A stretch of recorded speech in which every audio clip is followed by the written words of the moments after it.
اعوذ باللہ من الشیطان الرجیم بسم اللہ الرحمن الرحیم۔ سورۃ المطففین، یہ اصل میں 4 سورتوں کا ایک گروپ ہے، ان کے مضامین میں بڑی گہری مناسبت ہے۔ سورۃ التکویر، سورۃ الانفطار، پھر یہ مطففین، اور اس کے بعد پھر آئے گی سورۃ الانشقاق۔ بسم اللہ الرحمن الرحیم۔ ویل للمطففین، تف کہتے ہیں بہت حقیر سی شے کو، کم تولنا، کم ماپنا، کتنا فرق ڈال لے گا آدمی؟ 2 تولہ، 4 تولہ، ایک سر جو ہے اس میں اتنا ہی کرے گا، کیا کرے گا؟ اتنی حقیر سی شے سے اپنا ایمان فروخت کر رہا ہے۔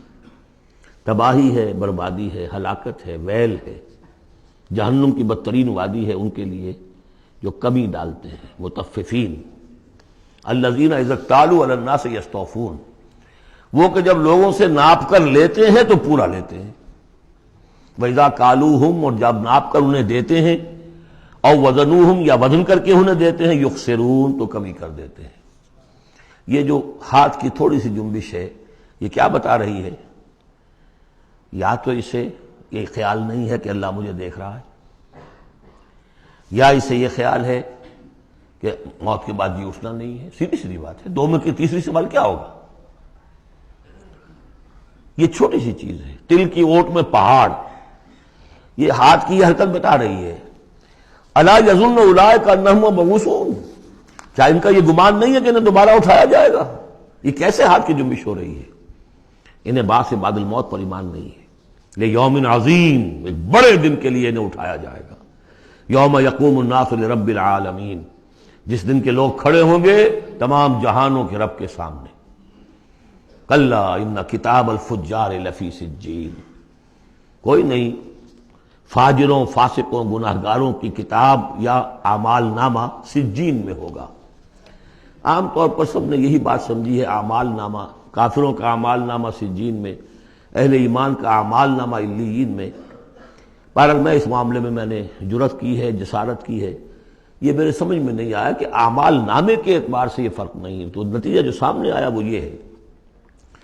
اصل میں جو روح اللہ تعالیٰ نے ہمیں دی ہے، ہمارے اعمال کے پر اثرات مترتب ہو رہے ہیں۔ وہی روح ہے، اس کے اوپر وہ سارے اثرات ہیں کہ جیسے ٹیپ کے اس فیتے کے اوپر میری ساری تقریر جو ہے وہ نقش ہو رہی ہے۔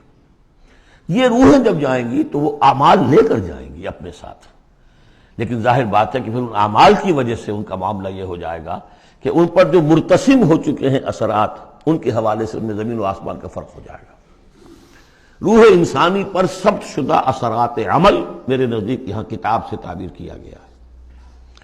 کلا ان کتاب الفجار لفی سجین، ان کی جو ارواح کے ساتھ وہ جانیں ہوگی جس کے اندر کہ وہ ان کے اعمال کے اثرات آ گئے ہیں، وہ سجین میں ہوں گے۔ سجن کہتے ہیں جیل خانہ، تو یوں سمجھیے کہ ایک محافظ خانہ ہوتا ہے ڈپٹی کمشنر کے دفتر میں، جہاں بڑے پرانی فائلیں جمع ہوتی ہیں، تو سجین وہ بھی محافظ خانہ جیل کی طرح ہوتا ہے، اس میں بھی سلاخیں لگی ہوتی ہیں۔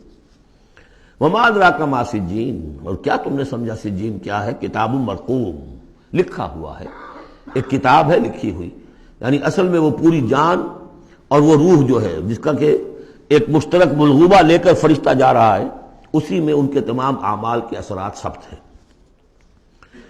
کتاب مرقوم، ویل یومئذ للمکذبین، تباہی اور ہلاکی اور بربادی ہے اس دن جھٹلانے والوں کے لیے۔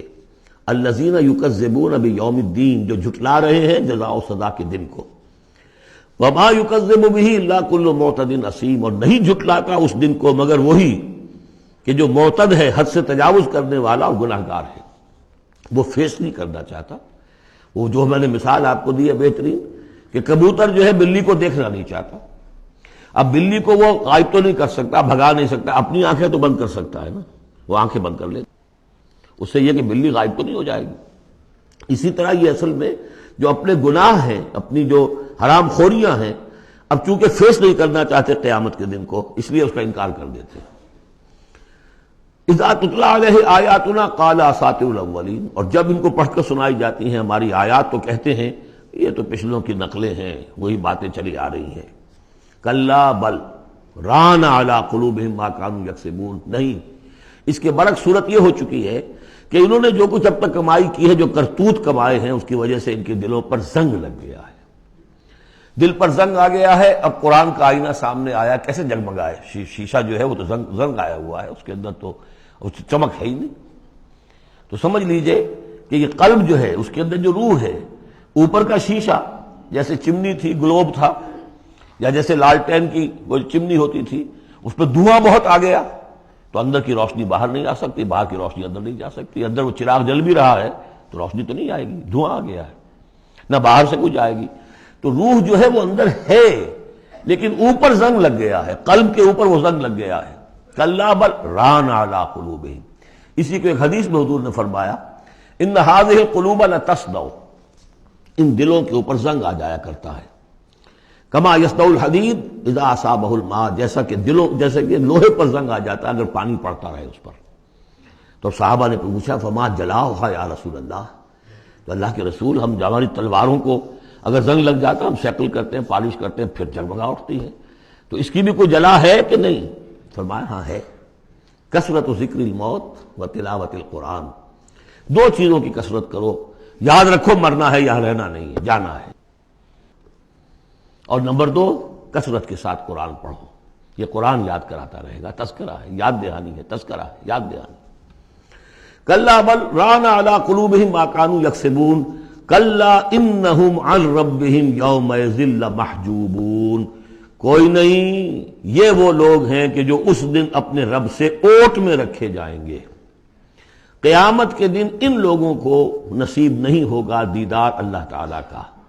یہاں سے ثابت ہو رہا ہے کہ سورہ قیامہ میں جو کہا گیا ہے کہ وہ جو نیکوکار ہوں گے، وجوہ یومئذ ناظرۃ الی ربہا ناظرہ، اہل ایمان کو عین میدان حشر میں بھی دیدار الہی کی، یا اللہ کی کسی خاص شان کی کوئی ایسا مشاہدہ کرا دیا جائے گا جس سے کہ قیامت کے جو بڑے ہی سخت شدید جو مراحل ہیں ان کے لیے آسان ہو جائے۔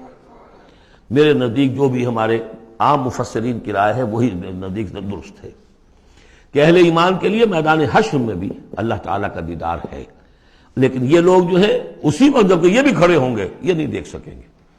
جیسے نقشہ آیا تھا سورہ نون میں، جب پنڈلی کھولی جائے گی وَيُدْعَوْنَ إِلَى السُّجُودِ فَلَا يَسْتَطِيعُونَ، جو اہل ایمان ہوں گے وہ فوراً سجدے میں گریں گے، جو پہلے سے سجدے کرتے تھے، عادی تھے، اور وہ لوگ جو ان کی کمریں تختہ ہو کر رہ جائیں گی وہ اگر چاہیں گے بھی سجدہ کرنا سجدہ نہیں کر سکیں گے۔